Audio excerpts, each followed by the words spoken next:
بسم اللہ الرحمن الرحیم۔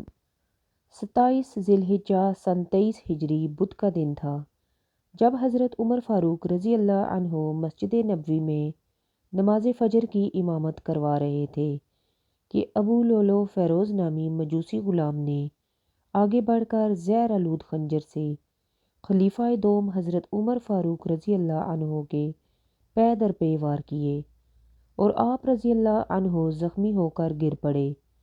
عبد الرحمن بن عوف رضی اللہ عنہ نے آگے بڑھ کر نماز کی امامت کروائی۔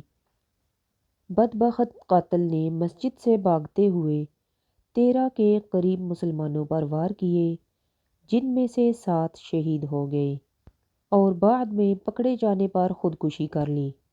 آپ رضی اللہ عنہ کو بے ہوشی کی حالت میں گھر لایا گیا۔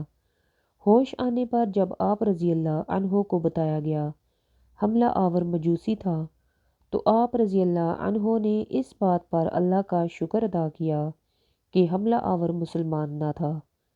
آپ رضی اللہ عنہ پر خشیت الہی کی کیفیت طاری ہو گئی۔ آپ رضی اللہ عنہ نے اپنے بیٹے عبداللہ کو حکم دیا کہ میرا سر اپنی گود سے ہٹا کر زمین پر رکھ دو تاکہ اللہ تعالیٰ مجھ سے رحم و کرم والا معاملہ فرمائے۔ اس موقع پر حضرت عبداللہ بن عباس رضی اللہ عنہ آپ رضی اللہ عنہ کو تسلیاں اور بشارتیں دیتے رہے۔ 3 دن کرب میں گزارنے کے بعد آپ رضی اللہ عنہ زخموں کی تاب نہ لاتے ہوئے یکم محرم الحرام سن 24 ہجری کو 62 سال کی عمر میں جام شہادت نوش فرما گئے۔ حضرت صہیب رضی اللہ عنہ نے نماز جنازہ پڑھائی۔